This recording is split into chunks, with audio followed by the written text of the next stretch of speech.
محترم حضرات اور ہمارے پیارے بچوں، السلام علیکم ورحمۃ اللہ وبرکاتہ۔ آج میں آپ حضرات کے سامنے جو آپ کا موضوع ہے انتخاب کیا گیا ہے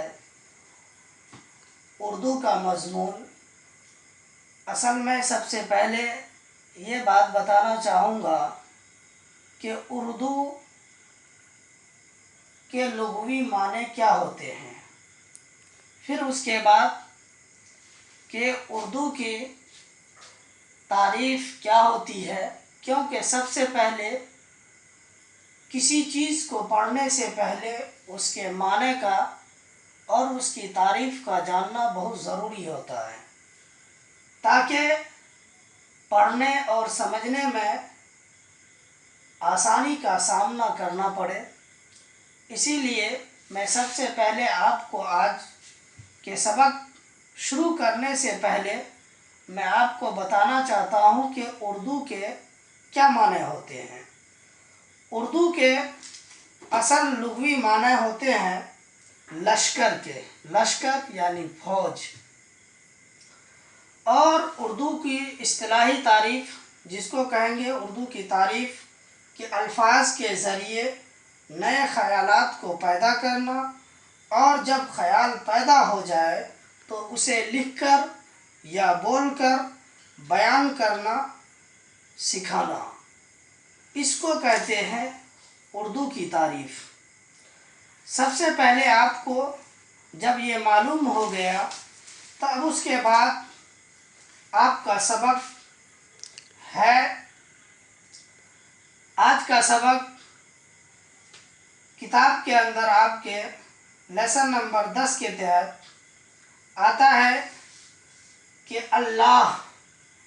لفظ اللہ کس کو کہتے ہیں۔ سب سے پہلی بات اس کو یاد رکھنا ہے کہ اللہ کس کو بولتے ہیں۔ اللہ کہتے ہیں وہ واجب الوجود جو ہمیشہ سے ہے، ہمیشہ رہے گا۔ اللہ کس کو کہتے ہیں؟ اللہ کہتے ہیں اللہ وہ ذات ہے جو ہمیشہ سے ہے، ہمیشہ رہے گا، بلکہ تمام دنیا کی جتنی بھی چیزیں ہیں وہ سب اللہ کے محتاج ہیں، اللہ کسی کا محتاج نہیں۔ تو بچوں، صرف ایک یہ اللہ کو ماننا اور اس کے تمام انبیاء اور تمام کتابوں کو ماننا اور تمام نبیوں کو برحق جاننا، یہ سب چیز ایک مسلمان ہونے کے لیے ضروری ہے کہ ان تمام چیزوں پر مسلمان کو یقین اور عقائد کا پختہ رکھنا ضروری ہوگا۔ اب یہ کہتے ہیں کہ اللہ کے ساتھ کسی کو شریک نہ کیا جائے، یعنی اس کا کوئی شریک نہیں ہے۔ اللہ وہ واجب الوجود ہے جو تنہا ہے، ہمیشہ سے ہے، ہمیشہ رہے گا،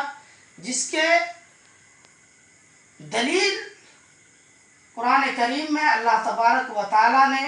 مکمل ایک سورت ہی کو نازل فرمایا کہ قل هو اللہ احد اللہ الصمد لم یلد ولم یولد ولم یکن لہ کفوا احد۔ اللہ کی تعریف کے لیے، اس کی وحدانیت کے لیے اللہ تبارک و تعالیٰ نے ایک مکمل سورت ہی کو بیان کیا جس میں کوئی شک و شبہ نہیں ہے۔ اور بتانا یہ ہے کہ اس سورت کے اندر اللہ تبارک و تعالیٰ نے اپنے نبی کو، جناب نبی کریم صلی اللہ علیہ وسلم کو مخاطب کر کے فرمایا کہ قل هو اللہ احد، اے نبی کہہ دیجئے اللہ ایک ہے، اللہ الصمد وہ بے نیاز ہے۔ بے نیاز کا مطلب وہ کسی چیز کا محتاج نہیں ہے، بلکہ دنیا میں جتنی بھی چیزیں ہیں، چاہے وہ انسان ہو، چاہے وہ حیوانات ہو، چاہے وہ چرندہ ہو، چاہے وہ پرندہ ہو، جتنے بھی مخلوقات ہیں الغرض سب اللہ کے محتاج ہیں، لیکن اللہ کسی کا محتاج نہیں۔ تو بچوں، اللہ کسے کہتے ہیں؟ آپ کو سب سے پہلے اللہ کی تعریف بتائی گئی،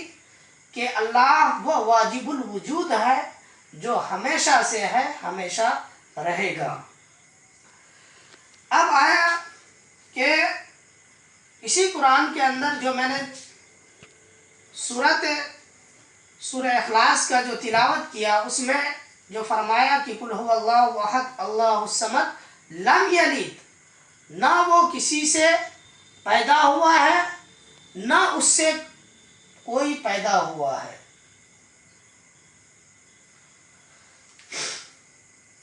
کہہ رہے ہیں نہ اس کا کوئی رشتہ دار ہے اور نہ وہ کسی کا رشتہ دار ہے، وہ کسی سے پیدا نہیں ہوا، ان سب باتوں سے پاک ہے، اللہ ہی سارے جہاں کا مالک ہے۔ اللہ ہی نے دنیا میں ہر ایک چیز کو پیدا کیا، آسمان ہو زمین ہو، ان دونوں کے درمیان رہنے والا، ان دونوں خلاؤں کے درمیان رہنے والی جتنی بھی چیزیں ہیں، چاہے وہ انسان ہو چاہے وہ جانور ہو، بلکہ دنیا میں جتنی بھی چیزیں ہیں سب اللہ تبارک و تعالیٰ نے ہی پیدا فرمایا ہے۔ اللہ ہی سارے جہاں کا مالک ہے، وہ بڑی شان والا ہے، دنیا میں اس سے بڑا کوئی نہیں،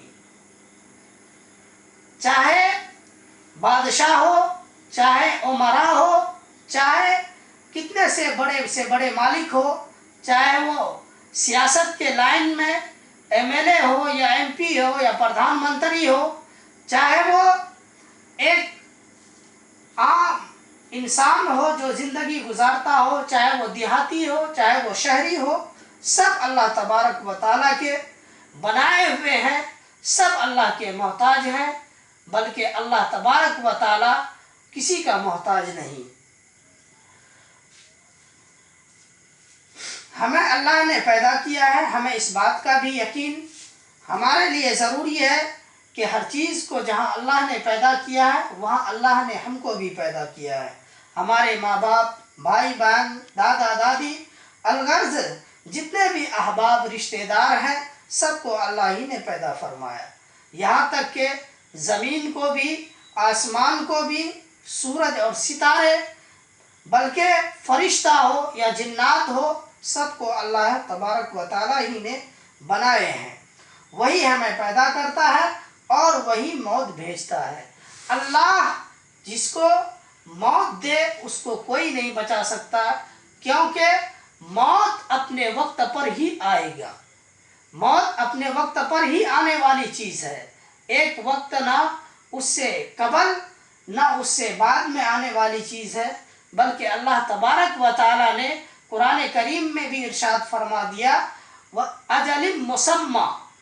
کہ وقت مقررہ پر ہی انسان کی موت آنی ہے، چاہے وہ بیمار ہو چاہے کچھ بھی ہو، اگر اللہ تبارک و تعالیٰ نے اس کے قسمت میں موت نہیں لکھا ہے تو اس وقت تک موت نہیں آئے گی۔ موت ایک ایسی چیز ہے کہ دنیا میں جتنے بھی مذاہب کے ماننے والے ہیں، چاہے وہ مسلمان ہو چاہے وہ غیر مقلد ہو، چاہے وہ ہندو ہو چاہے وہ بدھسٹ ہو، چاہے وہ کسی بھی فرقہ کے ماننے والے ہو، کسی بھی ادیان کے ماننے والے ہو، کسی بھی مذہب کے ماننے والے ہو، ہر ایک کو موت آنی ہے۔ موت ایک ایسی چیز ہے کہ جس کے سامنے دنیا کے تمام مذاہب، تمام ادیان کے ماننے والے جتنے بھی لوگ ہیں وہ آ کر موت کے سامنے گھٹنے ٹیک دیتے ہیں کہ موت ایک دن آنی ہے، ہر ایک شخص کو موت آئے گی، کیونکہ اللہ تبارک و تعالیٰ نے قرآن کریم میں ارشاد فرمایا کہ کل نفس ذائقۃ الموت، کہ دنیا میں جتنی بھی چیزیں ہیں ہر ذی روح کو موت کا مزہ چکھنا ہے، اور حدیث میں ہے کہ الموت تحفۃ المومن، کہ موت مومن کے لیے ایک تحفہ ہے۔ تو مومن کو نہیں گھبرانا چاہیے کہ موت بلکہ ان کے لیے سخت نہیں ہے، بلکہ جس طریقے سے کوئی آدمی کئی سالوں بعد کئی مدتوں بعد اگر وہ آتا ہے، آنے کے بعد جب اپنے دوست احباب سے ملتے ہیں اس کے لیے کوئی تحفہ لے کر، ہدایہ لے کر جاتے ہیں، تو اسی طریقے سے اللہ تبارک و تعالی موت اللہ کے جانب سے ایک ایک ایمان والوں کے لیے ایک تحفہ ہے، بلکہ موت سے کسی کو رستگاری نہیں ہے، موت کسی کو بھی آئے گی۔ موت جس وقت اللہ تبارک و تعالی کسی انسان کا اگر موت لکھ دیا ہے تو دنیا کے کوئی بھی بڑے سے بڑے سائنٹسٹ ہو، بڑے سے بڑے ڈاکٹر ہو، بڑے سے بڑے حکیم ہو، کوئی بھی اس کو نہیں بچا سکتا۔ کیوں؟ اس لیے کہ موت یہ من جانب اللہ آتا ہے، اللہ تبارک و تعالیٰ کا حکم ہوتا ہے تبھی انسان کو موت آتی ہے، اگر اللہ کا حکم نہ ہو تو اس وقت تک موت نہیں آتی۔ اور دنیا کی ہر چیز اللہ کے حکم سے پیدا ہوئی ہے، بغیر اللہ تبارک و تعالیٰ نے قرآن میں بھی فرما دیا کہ دنیا میں جتنی بھی چیزیں پیدا ہوئی ہے صرف اللہ نے کن کے ذریعے سے کسی چیز کو کن کہا، ایک مثال ادنا سی مثال دے کر سمجھایا کہ لفظ کن ہو جا تو وہ چیز وجود میں آ جاتی ہے، وہ کچھ بھی کر سکتا ہے، وہ چاہے تو رات کو بھی دن میں تبدیل کر سکتا ہے اور دن کو بھی رات میں تبدیل کر سکتا ہے، اگر وہ چاہے تو بارش بھی برسا سکتا ہے، اگر وہ چاہے تو دھوپ بھی کر سکتا ہے، اگر وہ چاہے تو ٹھنڈ بھی کر سکتا ہے۔ یہ اللہ کی قدرت میں ہے، اس سے ہٹ کر کوئی بھی انسان اگر چاہے کہ میں رات کو دن کر دوں، دن کو رات کر دوں، تو اس جیسے پاگل اور حماقت کوئی شخص نہیں ہے، بلکہ اللہ ہی وہ ذات ہے جو صبح کو شام میں بھی تبدیل کر سکتا ہے، شام کو صبح میں بھی تبدیل کر سکتا ہے، رات کو دن میں تبدیل کر سکتا ہے، بلکہ ہر ایک شے کی رکھوالی کرنے والا، حفاظت کرنے والا اللہ ہے۔ ہمیں اللہ کی تعریف کرنی چاہیے۔ ہر وقت ہر مسلمان کے لیے ضروری ہے کہ جب تک وہ اس دنیا میں اللہ تبارک و تعالیٰ اس کو باحیات رکھے، اس وقت تک چاہیے کہ اپنی زبان میں اللہ اور اس کے رسول کی تعریف ہوتا رہے، کیونکہ اللہ تبارک و تعالیٰ نے فرمایا کہ جس دل کے اندر، جس انسان کے زبان کے اندر ہماری تعریف ہوتی ہے وہ دل زندہ ہے، اور جس دل کے اندر ہماری تعریف نہ ہو، جس زبان کے اندر ہماری تعریف نہ ہو، وہ ایسا ہے گویا کہ دیکھنے میں تو لگ رہا ہے وہ زندہ لیکن وہ مردہ ہے۔